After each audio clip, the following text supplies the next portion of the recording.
Why delay? It's Monster May.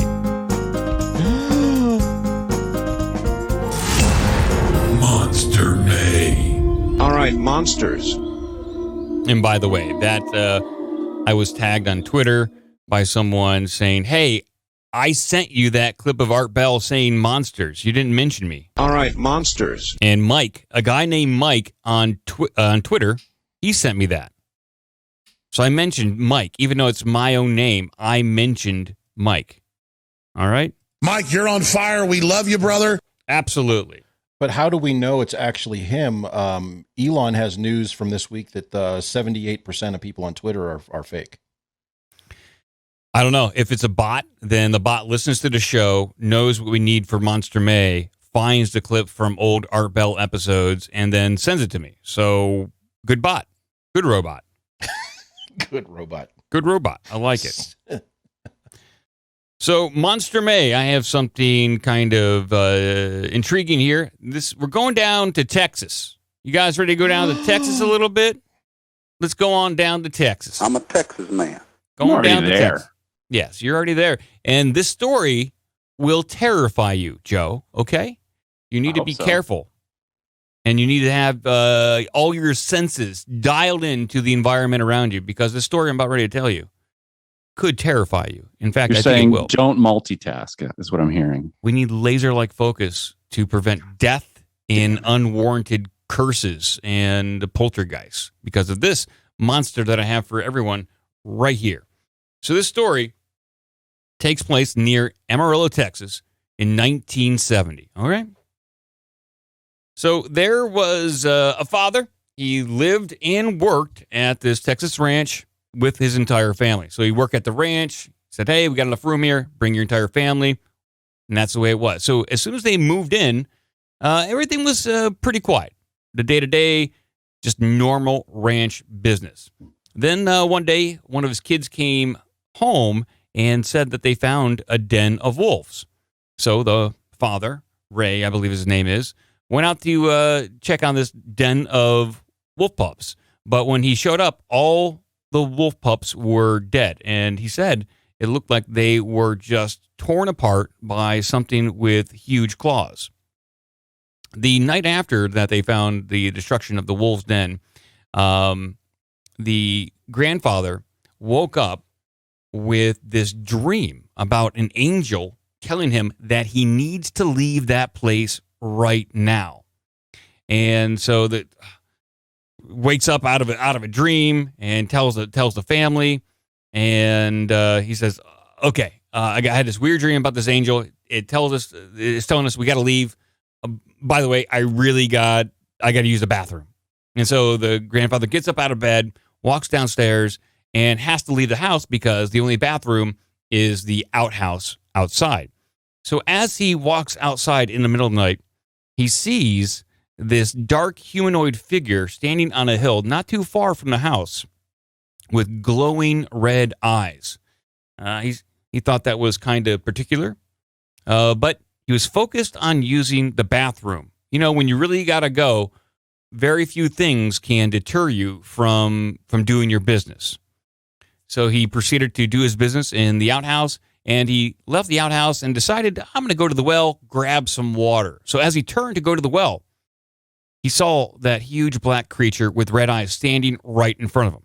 Obviously, a little terrified, he recoiled back, ran to his truck, picked up a shotgun and a Bowie knife, and tried to maneuver so the truck was between him and that black figure.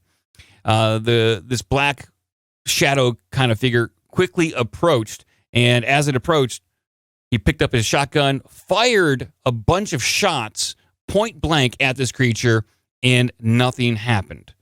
It didn't recoil. It didn't stumble back. It's as if the bullets just passed right through it. By a shotgun. Yeah. Fired even blasts Terminator outside gets the house. He gets a little, he's Good got point, a little. Jeff. He's got a little JFK head when he gets shot. Even the Terminator, the T-800 series, when you get hit with a shotgun, it does recoil back. It does cause impact. It causes some sort of stumbling, but not with this black figure. And so the creature approached even closer, at which point in time this guy took out his Bowie knife and tried to start stabbing this thing. But nothing was happening. He was dodging and weaving. He said that claws were coming right past him. This thing was trying to rip him to shreds. At which point in time, this guy said, "To hell with this, I'm running back to the house." So he just bolts straight to the house, and this creature is like following behind him. And as he's approaching the house, he sees that his entire family is out front, obviously hearing the gunshots go off and a scuffle going on outside. But they said that the creature stopped short of the house and retreated back to the hill. And it was just kind of standing on the hill watching them. The family was freaked out. So they all hopped in the truck and they just took off as fast as possible. They said that this black figure started to chase him, but gave up pursuit pretty quickly. The next day, they went back to talk to the actual owner of the ranch to explain to them what had happened.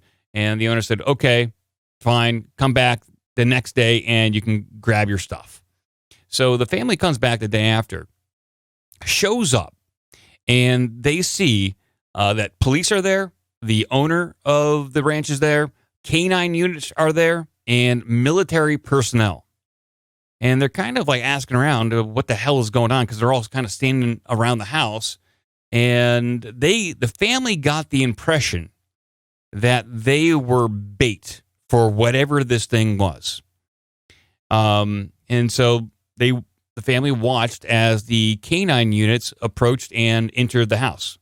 They said that the first floor was totally destroyed. The canine units went up to the second floor, which was also destroyed.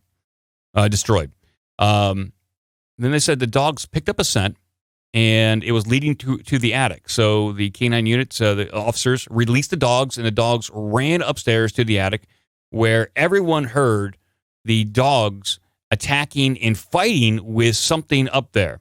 A few seconds later, they said that the dogs were thrown out the attic window, landed on the ground, completely skinned alive. At this point in time, the officers, very perturbed that their precious dogs died, ran in upstairs to the attic. Everyone outside heard gunfire and major firefight going on upstairs in the attic.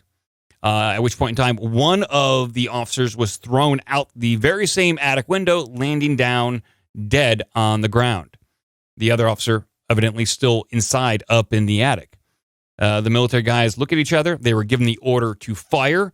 But as they looked up at the attic window, they saw what was going on. They saw at least who was doing that damage. And they saw a huge, bald, blue-skinned man with red eyes and extremely sharp claws staring down at them.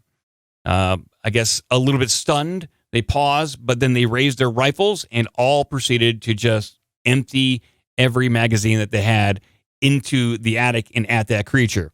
A few grenades were tossed inside the house, up in the attic, major explosions, a fire was started, and the entire structure burnt down to the ground.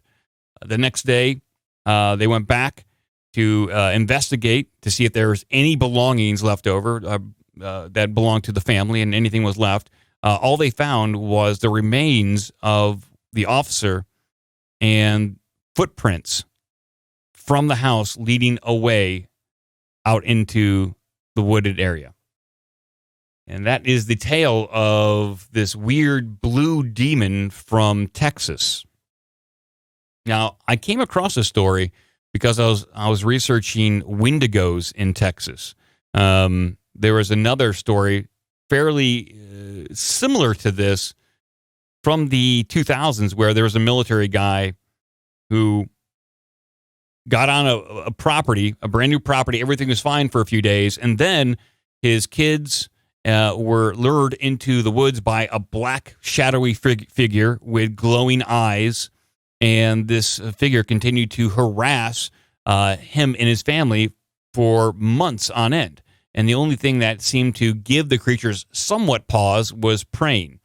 But it was like a Wendigo kind of creature, some kind of a demon that family encountered. But it was never described as being blue or with sharp claws, just like kind of like a black mist kind of thing, but also from Texas. So apparently Texas has got some Wendigo and demon problems that I was not aware of, but terrifying stuff there from the 70s. Give us an email at ourbigdumbmouth@gmail.com. Check out obdmpod.com for all the social media and donation links. Be a part of the magic.